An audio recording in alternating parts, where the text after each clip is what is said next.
Hey, it is your buddy Peace and Harmony with you here today. And we're zooming in and focusing in on a great viewer question and concern, and really that is the prevalence of broad, chronic, and reoccurring anger in her life as a result of being surrounded by borderline, reactive, impulsive, highly critical, belittling, and condemning sort of people who give an over compensation of negativity. Basically, they're emitting or projecting out of their need to overcompensate, or based on their pathology, their projection of a lot of negative feelings onto her, which really have no basis in the current moment or reality, but they're really sort of kind of coming from a pathological place within this person where they have, instead of relating to them at the present moment or responding realistically and objectively, they're hurling out a lot of slanderous type of comments, a lot of accusations, not really based on any reality. Basically, a lot of false accusations, a lot of insults, a lot of rejection and sort of a fear-based reaction that is causing a real negative environment for this person. Basically, very difficult to get your head above water, your head above in the situation when you're surrounded by it 360 degrees and you're not really able to feel land underneath your feet. You can't find the two that you stand on because there is no acceptance, there's no empathy, there's no stable base and predictability of relating to this individual. And it creates a very negative and then naturally a reactive environment. So in other words, where you can't just have an exchange, you can't just have a dialogue, you can't have a conversation with this person. They are insinuating and projecting a lot of falsehood onto you and creating basically a stone wall of fear around you, which you cannot permeate, really.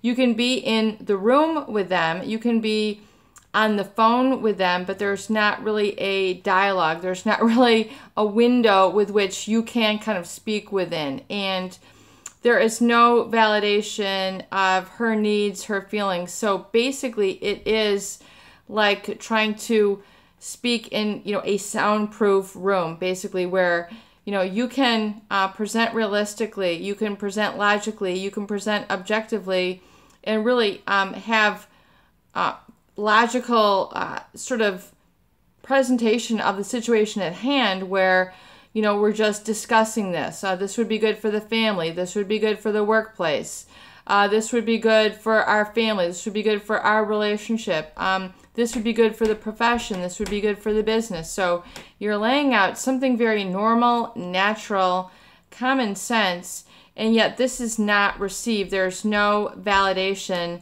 and so it's a really true disconnect. And this can become a real issue, especially when you're dealing with borderline narcissistic personality and somewhat in the psychopathic realm, because there is no stable basis of certainty with which to have a discourse. And then this, of course, is going to create a lot of invalidation, insecurity, doubt, and then resulting anger. And anger is oftentimes very volatile energy in motion. It's an emotion. So, and it's very difficult when this is hardwired or repeated consistently to be flexible or emotionally resilient when you're around these types of people. In other words, it is very rigid, like you are going to snap, like a twig. If you've ever seen a little twig, and I don't have one here right now, we're going to be doing some videos where we're going outside here in a little bit, but if you've ever snapped, you know the experience. You know what the stick looks like. It breaks. It just breaks down. It has had enough tension. There is no spring, bounce, buoyancy to the experience. There is no sort of, ability to be resilient or, bend. If you've ever seen like a piece of reed or bamboo, if you go out into nature, or maybe, you might have a garden supply store, what do you call it? I can't think of it right now, where they have a nursery, like a garden nursery, where they have a lot of different different plant types and species. You might see a bamboo tree or a reed, and it's very flexible. It bends. If the wind were to come, these are the sort of plants that you see kind of blowing in the wind, or in the tropical areas they grow quite abundantly, and they're very resilient. They can be then bounce back into shape. And that is really what we call emotional resilience, or the ability to kind of adjust and maneuver and be flexible, and accommodate and then respond more so than react, that is created in the atmosphere of oftentimes a borderline individual. And, oftentimes there is legitimate anger. It becomes very important and healthy to have legitimate anger.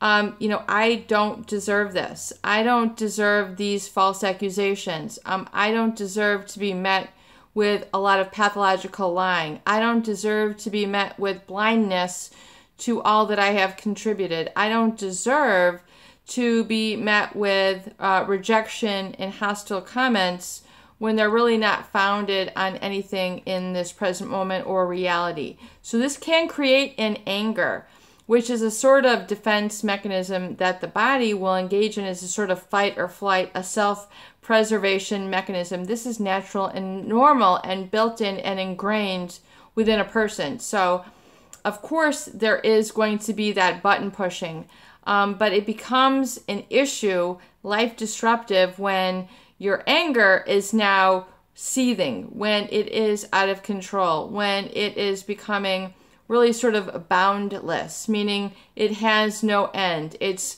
creating a constant and chronic unhappiness. You are feeling out of control. Driving under anger, eating under anger, buying under anger, having relationships out of anger, which oftentimes are reactory or rebellious, quote unquote, leading you to the wrong crowd. And so this really creates a pervasive pattern, a chronic pattern, and you need to get a handle on it. You need to get some circumference. You need to get your hands around it. And this can be done in a number of different tools with which I am developing, and I'm going to be discussing here in future videos, like how anger, sort of, how to understand the role of anger, legitimate anger, and sort of positive anger as a positive fuel, to really kind of use it to empower you moving forward, because anger in excess can eventually lead to depression and anxiety and be very crippling and keep you stuck and isolated. So, that is not a good alchemization or transformation of that negative feeling. Furthermore, it's not positive when it, leads to a boundless anger where there's no end to it. It seems to be very caustic or flammable in nature, and, it's making you unhappy, constantly to be stuck in this rut. It's like wheels that are stuck in a rut.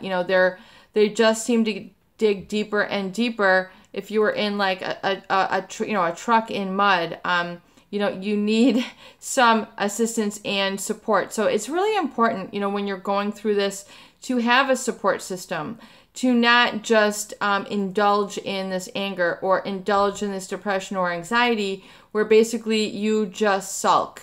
You have the individual pity party.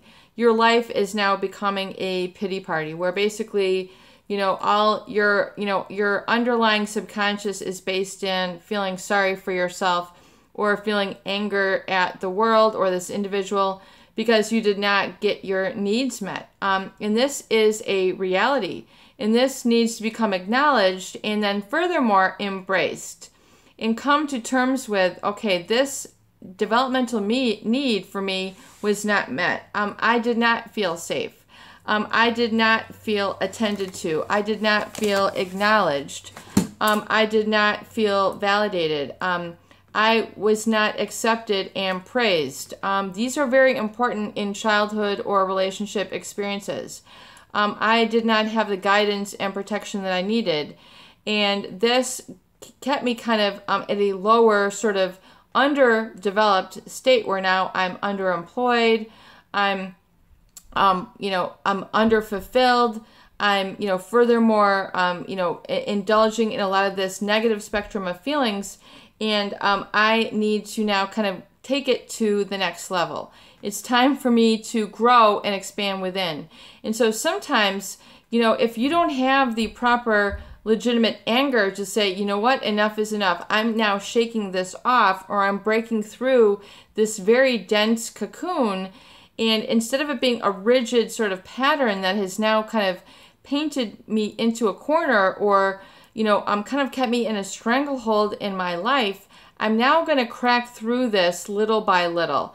I'm going to acknowledge it for what it is. Perhaps this anger led to isolating depression. Perhaps this lack of needs, meant to basically translate it into me kind of breaking down and, not fulfilling my needs for love and nurturing and attention and acceptance and praise. So this is completely not experienced in my life, or it feels so new and foreign that I don't even go there.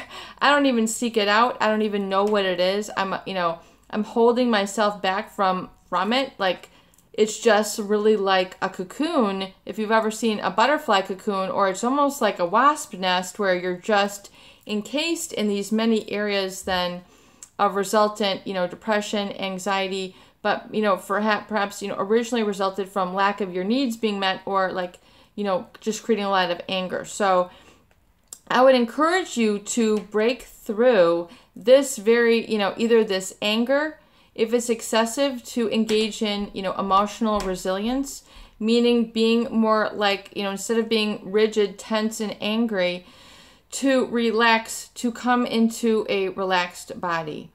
Look at the sense of surrender, the serenity prayer, writing that out 100 times, allowing yourself to relax into your own body, underneath your own skin, and taking ownership of your own solar plexus, which is that kind of seat of energy within the body, that is after you're grounded on your sacral chakra. I think that's the very bottom, getting up into that that energy where you're getting kind of a little bit of oomph going, and a little bit, of saying, maybe, it is time for me to move my energy up to the next level.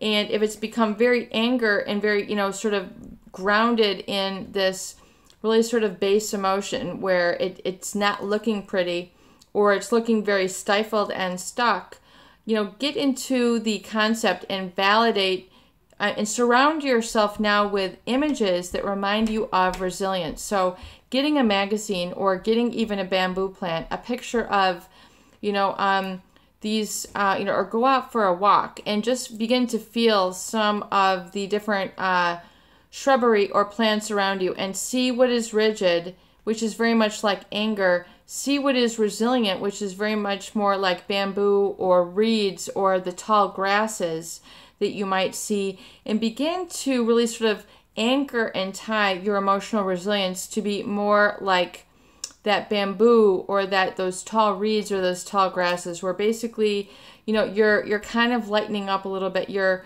rather than being so stuck in one, begin to engage in resilience, which basically means to be able to bend, adjust, and kind of experience and go with a little bit different motivation or inspiration. And if you are excessively angry, and we're going to go into this tools more, but I want you to get a timer.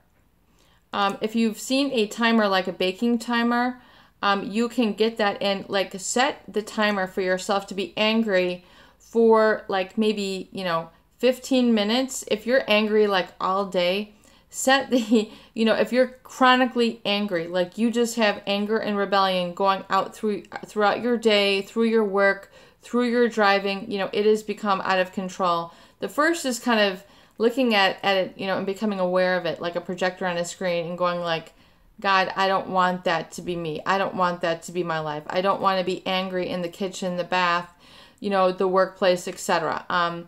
It's really, becoming unpleasant. So I want you, first is the acknowledgement and awareness, And now becomes the tool of really putting a timer on it, putting a sort of putting a little bit of structure around it. And rather than it being all day, give yourself a timer and say, okay, I'm going to now schedule from 8 to 9 a.m., whatever it is, time for me to be really angry. I'm going to go through my angry thoughts, my yelling, my pacing, whatever it is that it is for you, and give yourself half an hour to be really angry. And then when the thing rings, when the timer buzzes and rings, that means it's over. And I want you to schedule in, I want you to get a day minder and to literally schedule in peace within your body. And when I mean peace within your body, I mean perhaps a new feeling of really being calm and centered and present.